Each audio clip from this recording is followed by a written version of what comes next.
Payday 3, a game I didn't even know was going to be coming out until really late into September. But when I saw it coming out, I couldn't help but buy it because, you know, it's Payday. Gotta love Payday. Except, holy shit, nobody can fucking play it.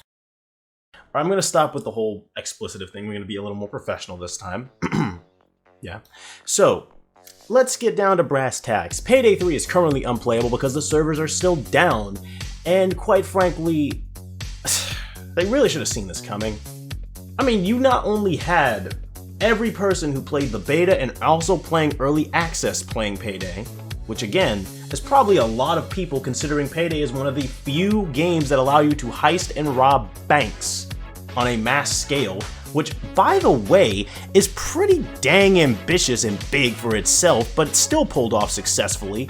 Not only was it one of the more successful games on Steam right next to Killing Floor, but it's one of the classics of Steam, meaning a Payday 3 sequel was gonna have a lot of players joining in to play the game. Moreover, you then allowed crossplay, which again triples the loading times and triples the amount of people that will be playing, which further pushes your servers onto a massive load. And then to top it all off on a cherry sundae cake, you also had beta and early access open, which should include you in once again on how many players would be playing your game. There was a lot of warning signs that your game was going to be overloaded because your servers weren't prepared or you didn't have enough. And again, you didn't prepare well enough and you got hit by the storm of people. No wonder everybody is taking the absolute piss on this game. But personally, there's a lot to like about the game and a lot to hate about the game. So I'm going to go over every tiny little detail about the game, which I was able to play for the first few hours before the servers absolutely shut themselves down and shit themselves. So let's begin with the obvious. The transition to the Unreal 5 engine has boosted the game substantially. Its gameplay, gunplay, and a lot of the other aspects of it have majorly increased, with the most noticeable change being the graphics. Originally, Payday 2 wasn't much to look at. It was just kind of an you dealt with it. It wasn't too bad. But with the switch to an Unreal 5 engine rather than the Diesel engine, the gameplay and its performance is substantial.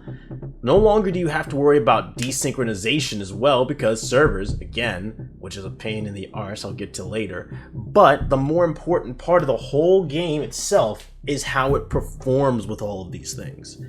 Not only is the gunplay super smooth and fluid, the movement so much less janky than Payday 2's, and everything else overall is a substantial improvement, the cops that you get to face in this game are a lot more impressive and grounded. Instead of just this whole force your entire army of a team can tank because you have what is essentially the army's reserve of ammunition and funds, the cops are a lot more of a threat and a huge danger to fight against, even if you do take on higher difficulties sometimes. And although some players do find it very easy, again, because they've been playing Payday 2 for more than 100 or a couple hundreds of hours, I do have to admit Payday 3's difficulty does start to diminish the more you play and the more you get experience with the game, which is pretty much a big red flag on how difficult the police may be when you finally get to face them in these difficulties. Stealth has also been substantially improved from Payday 2, with you being able to literally not even have to fire a round or a shot. Moreover, you don't even need to equip a mask. You can just walk on in, walk on out with a bag you stole, which is pretty ridiculous, but I still like the idea and aspect of its stealth.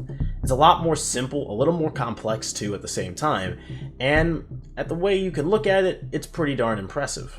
So yeah, stealth is pretty much overhauled. Then there's the guns. I think I've talked too much about them at some point, so I'm just going to ignore them altogether because I've already explained how they've improved. Finally, the change of scenery and environment looks a little more interesting. Instead of the good old Washington, D.C. with wacky-ass missions, pardon my language, you now have a little bit more grounded missions that are a little more intense and a lot more engaging to deal with. But that's where the positives end. Aside from the Kick soundtrack that's just beautiful,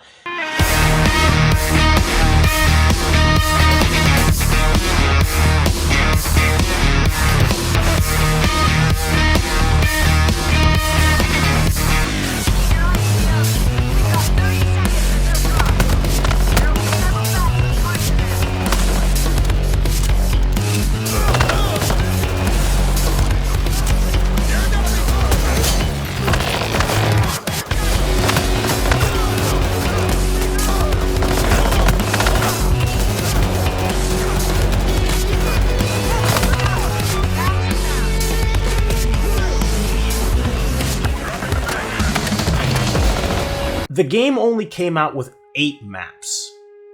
Payday 2 had a lot more maps. And this is like for the base game. We're not talking about DLC. I'm talking about for the base game when it released in 2012.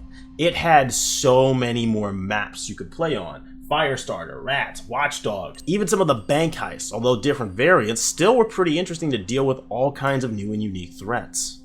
There's also a substantial lack of an actual decent server or map selection screen, which really is a crux to the game itself. It further proves to harm the game rather than help it.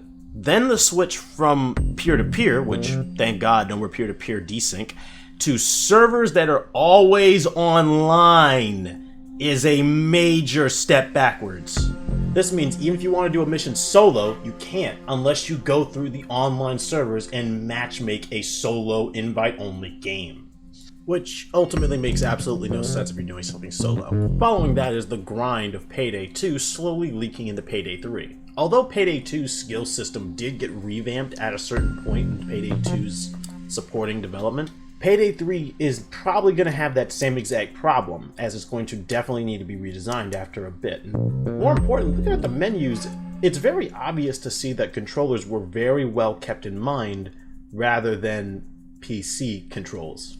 Nextly is the AI. Although the AI has been substantially improved throughout the game, I will have to admit that guards also have this weirdly omniscient presence and sight, depending on the maps you're on.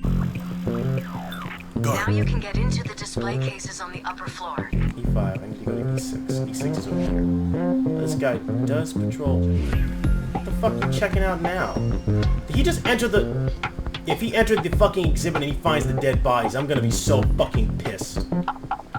I swear you will never see me so much more angry. Because this is the shit that irks me. The AI are fucking omniscient. It's one thing to have AI that know their shit. There are alarm sensors in some of the exhibition rooms. You're gonna have to use some I am to reach the switch. absolutely livid. Just don't touch the ground. Yep, that's the end of my stealth run. Such as in No Rest for the Wicked.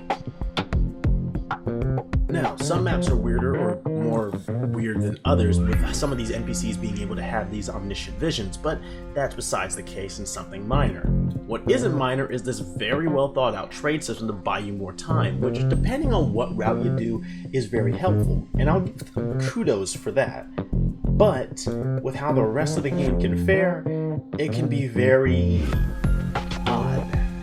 Then there's the other grindy bits, such as C-stacks, which, why do we need C-stacks? I get that lore-wise our offshore accounts are no longer useful, as that has been pretty much thrown in the wind as of this new good old-fashioned crypto age. But why C-stacks? Why even make them like this? Why not just have them be earned a different pace when you do missions like offshore accounts do? You know, in Payday 2. Actually, now that I think about it, a lot of the things that Payday 3 is doing seems to be trying to steer very hard away from what Payday 2 not only learned from, but adapted with, implementing all sorts of unique ideas and solutions to all kinds of cool missions and problems. Again, this seems like a very new team that are very inexperienced, but they should have at least expected all these problems to fester like an old wound that's been sitting out in the open for 15 weeks straight. And to top it all off, the very big icing on this whole thing and the cherry upon every little problem I've noted and spotted within this entire game is this one major fact. All of this happened literally on launch day. Yeah. If you want to see some of the aftermath of that, you can take a look at my stream on Twitch to see what exactly happened at the tail end of everybody crashing and leaving Payday 3. Because it was very entertaining to watch, but also it was very hilarious to see Almir Listo's chat get spammed with phallic images. Yeah, anyway, hopefully you enjoyed this video, but before you buy Payday 3, just know you're gonna have to wait a while before it's finally caught up with everybody's stuff. Does that mean that the game is completely awful? No, not exactly. It just needs to be improved a bit more, if not a lot more. If you play on console, I'd say hold off on buying it, especially because you might get screwed over worse given how the refund system works differently on consoles than Steam. But if you play on PC, I'd recommend waiting a while, as they have to implement a lot of very massive fixes before you can even touch the game again. Hopefully you found this video informative, and hopefully it made you a bit more informed about your purchase of Payday 3. Thanks for watching.